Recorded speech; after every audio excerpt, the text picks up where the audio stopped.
नमस्कार दोस्तों, मैं अंकुर उपाध्याय स्वागत करता हूं आप सभी का आपके अपने YouTube channel share market analysis में।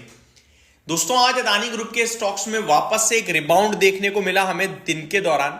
हालांकि एट द एंड कहां पे बंद हुए मैंने चेक नहीं किया है, बट इतना जरूर है कि निफ्टी में 50 के 50 shares positive, Bajaj auto negative बंद हो गया है।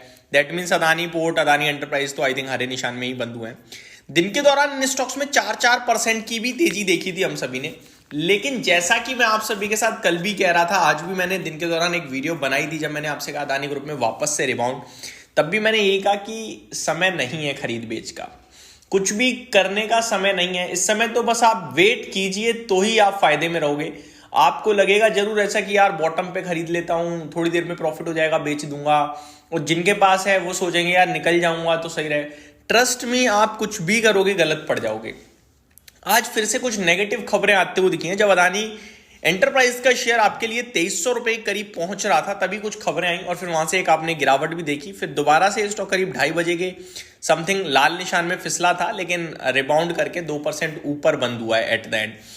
अदानी पोर्ट्स की बात करें तो यहां भी आपने काफी अच्छी वॉलेटिलिटी देखी है, लेकिन ये स्टॉक जो हाइस थे उनके ज्यादा दूर बंद नहीं हुआ, ऑलमोस्ट हाइस पे बंद हुआ है। 2% के करीब की अदानी पोर्ट्स में भी तेजी देखने को मिली है आप सभी को।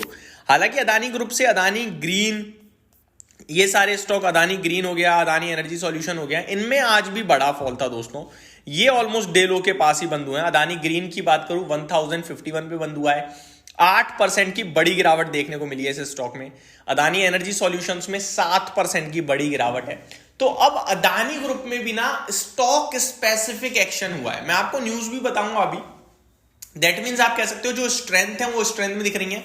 मैं स्ट्रेंथ के रूप में अगर बोलूं तो मैंने जब दोपहर में वीडियो बनाई ओपन मार्केट में तब भी शेयर किया था अदानी पोर्ट्स अच्छा दिखता है, अंबुजा सीमेंट अच्छा दिखता है, इन दो में मेरे को अच्छी स्ट्रेंथ दिखती है। अदानी पावर भी अच्छा दिखता है, बट क्योंकि पावर एनर्जी से रिलेटेड थोड़ी सी नेगेटिव खबरें हैं तो मैं अभी उसको भी थोड़ा सा वॉच ही करना पसंद करूंगा। बाकी एनर्जी सॉल्यूशन या फिर ग्रीन या फिर अदानी गैस, इनको तो हमने कभी कवर किया ही नहीं क्योंकि समझ में ही नहीं आते ये स्टॉक्स, ठीक है। तो इनके बारे में बात करना भी सही नहीं है हमारे लिए। अदानी एंटरप्राइज भी अच्छा लगता है, बट अगर ग्रीन एनर्जी और गैस टूटेगा तो फ्लैगशिप कंपनी कैसे ऊपर चली जाएगी, इसलिए वो भी हमारे रडार से भी आउट है। अब आप सुनिए हुआ क्या आज।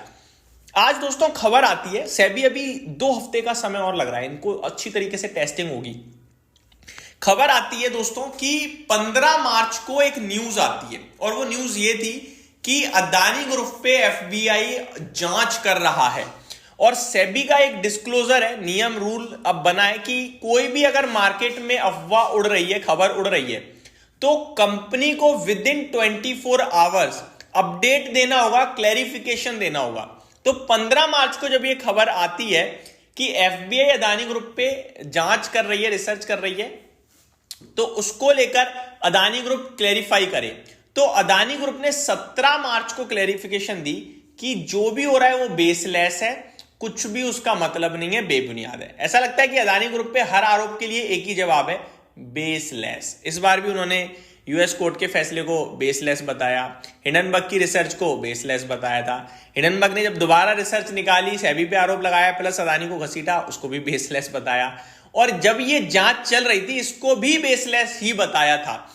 उसके बाद जब 17 मार्च को बेसलेस बताया और अब कहीं जाके कल वो फैसला आया है, तो मार्केट ने कहा कि अगर उस समय आप, मतलब ये खबर बनती है कि अदानी ग्रुप ने डिस्क्लोजर्स के द्वारा गलत इंफॉर्मेशन दी अपने इन्वेस्टर्स को, जिसके माध्यम से काफी सारे निवेशकों को लॉस हुआ है। समझने की कोशिश करो, मार्केट कह रहा है अगर अदानी ग्रुप 17 मार्च को ये कह देता हां भाई जांच चल रही है और देखते हैं कि क्या होगा क्या नहीं होगा हमारे ऊपर, तो शायद कल जो डिसीजन आया उससे इन्वेस्टर्स अवेयर रहते और इन्वेस्टर्स फ्रेश बाइंग नहीं करते या फिर बेच देते अपने शेयर्स को और नुकसान नहीं होता। बट अदानी ग्रुप ने उस समय कह दिया कि वो कुछ भी नहीं है, बेसलेस है, और अचानक से कल डिसीजन आ जाता है उस पर और नेगेटिव रिएक्शन 20-20% स्टॉक्स टूट जाते हैं, इन्वेस्टर्स को बड़ा नुकसान होता है। अब इसमें क्या होता है, अब इसमें सेबी जांच करेगा कि एक्चुअली में क्या फैक्ट है, क्या तथ्य है, क्या नहीं है, और 2 हफ्ते का समय लिया है। अगर सेबी अदानी ग्रुप को गिल्टी फाउंड करता है तो क्या होगा, सेबी एक फाइन लगाएगा, वो फाइन देकर सेटलमेंट हो जाएगी, सिंपल। इस वाले केस के लिए सेटलमेंट बनाए, पैसा दो, खत्म खेल। अदानी ग्रुप के लिए पैसा बड़ी बात है ही नहीं, लेकिन बड़ी बात है गलत इंफॉर्मेशन इन्वेस्टर्स को प्रोवाइड हुई। गलत बात है कि इन्वेस्टर्स को नुकसान हो रहा है, ये गलत है, जिसके बारे में आई थिंक कोई देखेगा सोचेगा ही नहीं। तो जो रूल्स नियम्स हैं वो मैंने आपके साथ शेयर करे दोस्तों, और जो पूरा का पूरा अपडेट है वो मैंने आपके साथ शेयर करा। अब शेयर का भाव आप और हम दोनों ही कुछ नहीं कर सकते उनमें। मैं तो यही कहूंगा अदानी ग्रुप पे भी वेट एंड वॉच की सिचुएशन बनाए, वही ज्यादा बेटर है। यूएस में तो प्रॉब्लम बढ़ रही है, लेट्स सी अदानी ग्रुप उसको कैसे टैकल करेगा। और भारत की बात करें तो यहाँ भी अभी इनके लिए चिंताएं बढ़ेंगी, फ्रेश फंड रेजिंग मुश्किल होगा, और अदानी ग्रुप को फंड रेज करते रहना पड़ता है, आपको पता ही है, अपने प्रोजेक्ट्स के एक्सपेंशन के लिए। जिस जगह उनका बड़ा फोकस था सोलर एनर्जी, सोलर प्रोजेक्ट को लेकर, उसी पे रिश्वतखोरी का आरोप लग गया है, तो वो अब उतनी तेजी से ग्रो नहीं करेगा, और कंपटीशन बढ़ता ही जा रहा है, आप सभी देख ही रहे हो। तो प्रॉब्लम तो डेफिनेटली आ रही है। तो ये मेरी तरफ से अपडेट थी, होप आपको जानकारी अच्छी लगी होगी। Thank you so much for watching this video. Have a great day guys.